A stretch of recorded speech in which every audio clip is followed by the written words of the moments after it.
Assalamualaikum warahmatullahi wabarakatuh. Shalom, Om Swastiastu, Namo Buddhaya, Salam Kebajikan.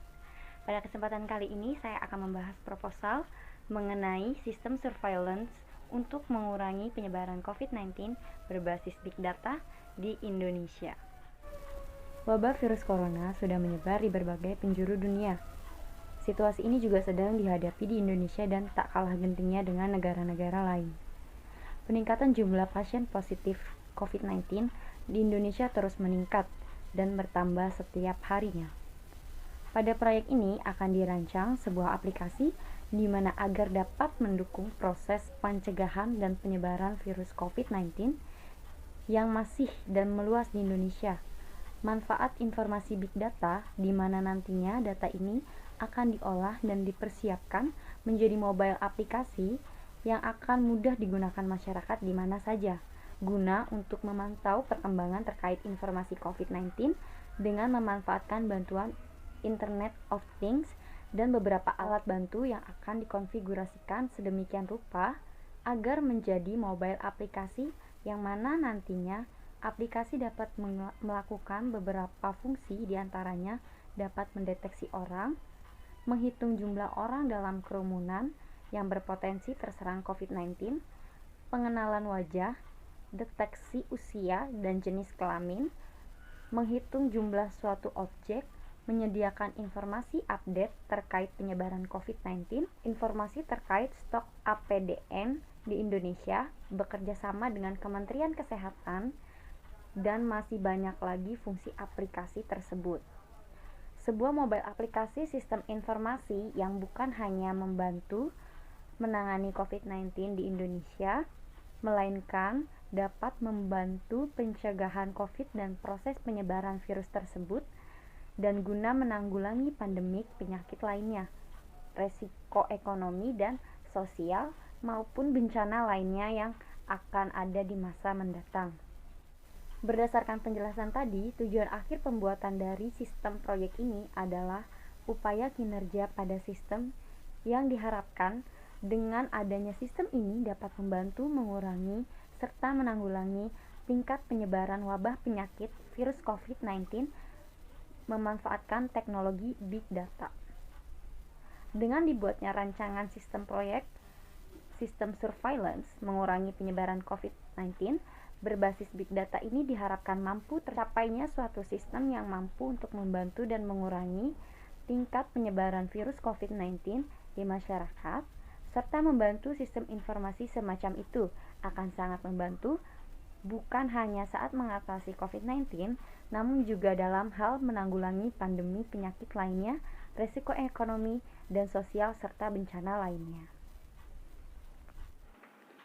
Penggunaan kamera termal di area publik lebih direkomendasikan daripada termometer tembak karena lebih memiliki kontak sedikit, akurasi lebih baik, dan minim human error. Baiknya selama aktivitas di ruang publik mulai memasang kamera termal untuk meningkatkan keamanan masyarakat, terlebih seperti di bandara dan stasiun, sehingga orang yang terdeteksi demam akan segera diungsikan ke ruang isolasi yang disediakan. Menggunakan ponsel untuk mendeteksi lokasi Anda dan sistem akan mengirim peringatan darurat kepada Anda jika Anda berada di dekat pasien COVID-19. Di area lockdown, data lokasi ponsel juga digunakan untuk memonitoring pergerakan dan memperlakukan jam malam. Metode ini juga sudah digunakan di berbagai negara dengan memanfaatkan Big Data. Jika pasien harusnya dikarantina, akan muncul pemberitahuan di ponsel mereka dan memberitahukan orang di sekitarnya yang berkeliaran di luar rumah. Data lokasi ponsel juga digunakan untuk mengetahui keberadaan dan kemana saja dalam 2 minggu terakhir dengan kombinasi manusia dan analisis komputerisasi otomatis. Inilah pemerintah atau lembaga bisa secara efektif mendeteksi siapapun dan dimanapun. Perkenalkan, nama saya Sri Delinda Andini. Jadi di sini saya akan meneruskan pembicaraan teman saya yang tadi. Dan di sini saya akan meneruskan yang ketiga, itu ada portal monitoring.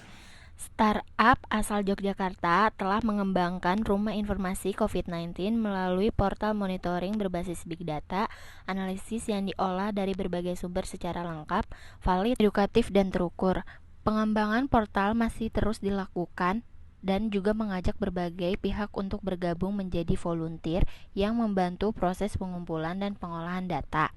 Data ini dipersiapkan untuk menjadi aplikasi mobile yang nantinya mudah digunakan masyarakat luas di mana saja untuk memantau perkembangan terkait COVID-19 ini. Keempat, penggunaan masker. Penggunaan masker di sini tuh yang kita dianjurkan dengan pemerintah untuk menggunakan masker kain. Kenapa harus masker kain? Karena dengan maraknya COVID-19 ini, penjualan masker yang biasanya untuk digunakan di rumah sakit itu sangat membludak dan para tenaga medis kesulitan untuk membeli masker tersebut.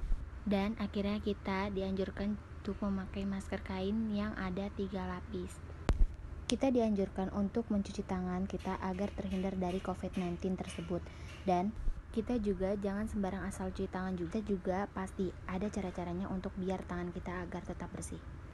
Dan untuk kalian pengguna masker ini jangan dipakai berkali-kali.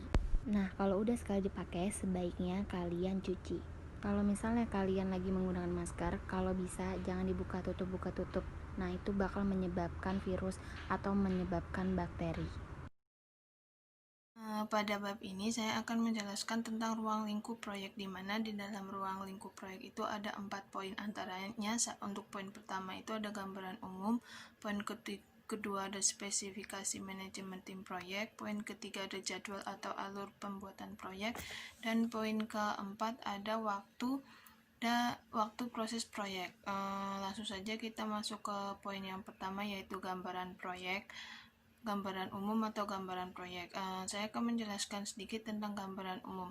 Gambaran umum proyek ini sendiri yaitu sistem pencegahan ini akan dioperasikan menggunakan beberapa alat bantu yang nantinya dapat dioperasikan secara otomatis dengan menggunakan sistem ini, dan dalam sistem ini juga tersedia beberapa fitur atau informasi yang memuat terkait dengan penyebaran virus corona, antara lain informasi mengenai titik persebaran virus, informasi update jumlah pasien yang terjangkit virus, informasi persediaan APD, dan masih banyak lagi informasi yang tersedia. Untuk poin yang kedua ada spesifikasi manajemen tim proyek, di mana di dalam rencanaan tim proyek ini terdapat 6 bagian, antara lain 1. Project manager, yaitu orang yang bertugas memegang tanggung jawab terhadap proyek, dan dalam proyek ini dikerjakan oleh saudara Febriani dengan spesifik gaji kira-kira 1.200.000 per bulan. Untuk yang kedua ada sistem analis.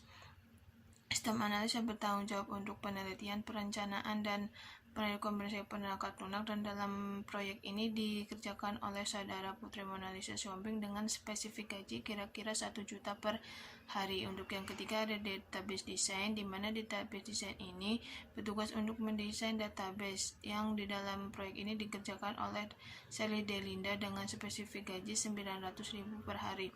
Untuk selanjutnya ada database system, bisa dilihat di layar.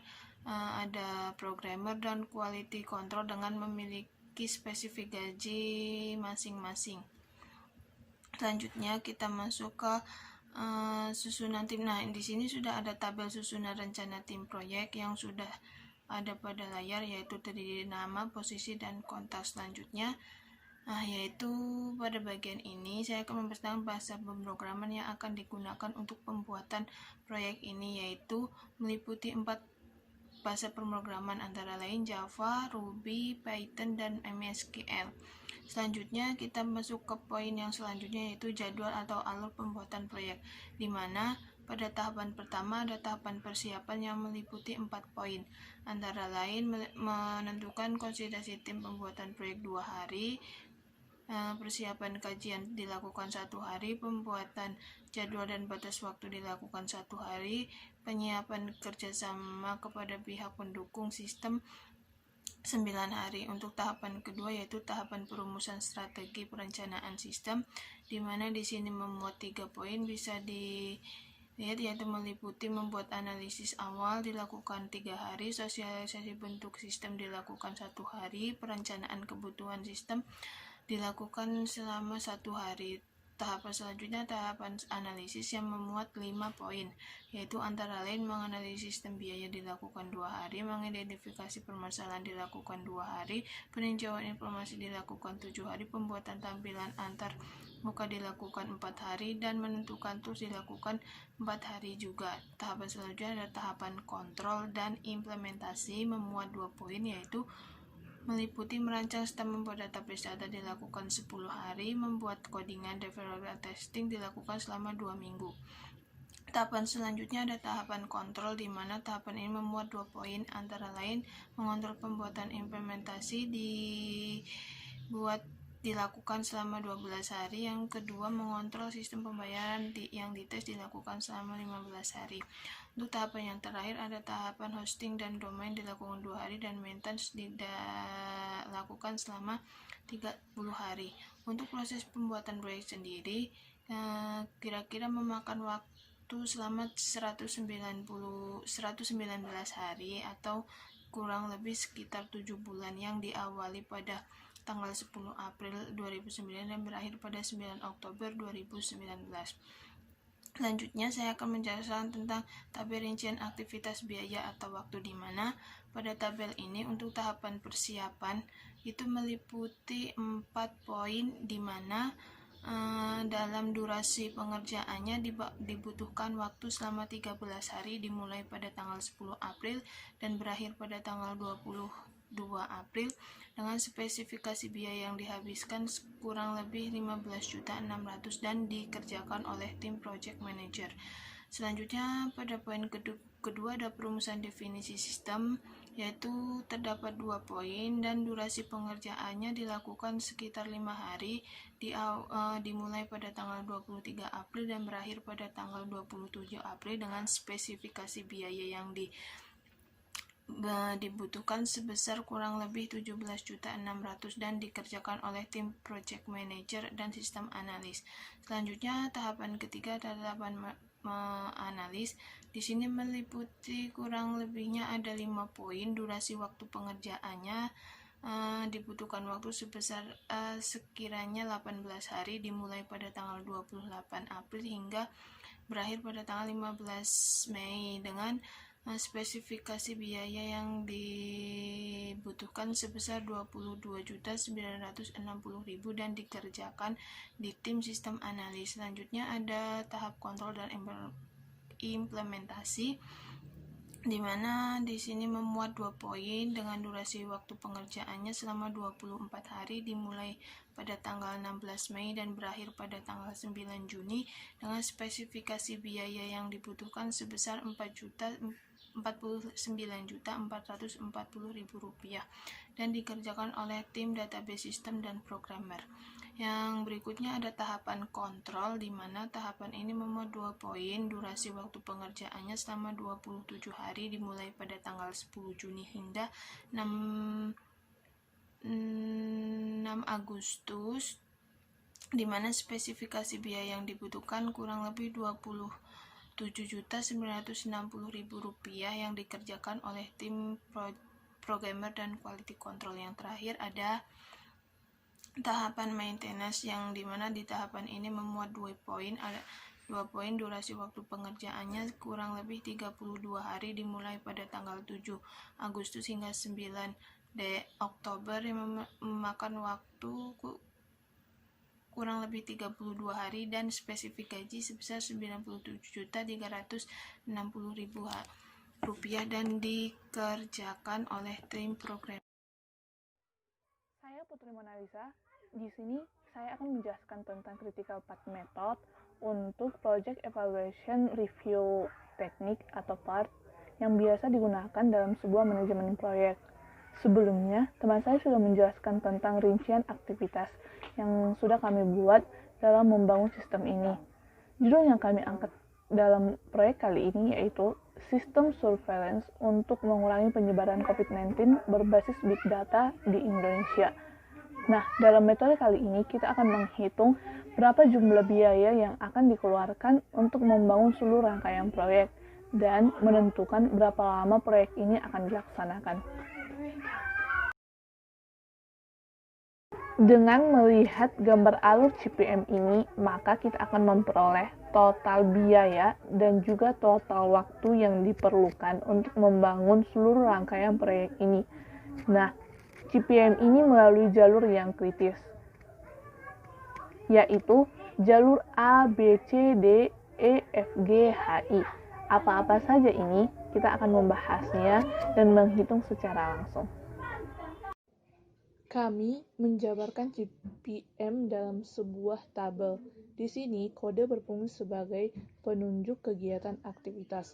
Biasanya dalam sebuah manajemen proyek, aktivitas itu ada dua. Yang pertama, aktivitas independen dan aktivitas dependen. Kali ini kami menggunakan aktivitas yang dependen, yaitu aktivitas yang saling bergantung. Contohnya, tahapan analisis tidak akan berlangsung tanpa adanya tahapan persiapan. Nah, pendahulu itu operasi yang mendahului, lanjutan operasi yang melanjutkan. Karena proyek ini dilaksanakan secara normal, yaitu dengan durasi dan biaya yang normal juga. Di sini saya menggunakan durasi satuan hari dan biaya dengan satuan rupiah. Untuk mengetahui jalur kritisnya, kita akan menghitung dan dijabarkan dalam sebuah bagan. Bagan jalur kritis didapatkan dari penjabaran operasi pendahulu dan operasi lanjutkan. Oke, mari kita buat jalurnya. Untuk A, operasi lanjutannya yaitu B dan C. Untuk B, operasi lanjutannya itu D dan E. Sedangkan C, operasi lanjutannya F. Nah, untuk D, operasi lanjutannya itu ada G. Untuk E, operasi lanjutannya ada H. F, operasi lanjutannya ada H.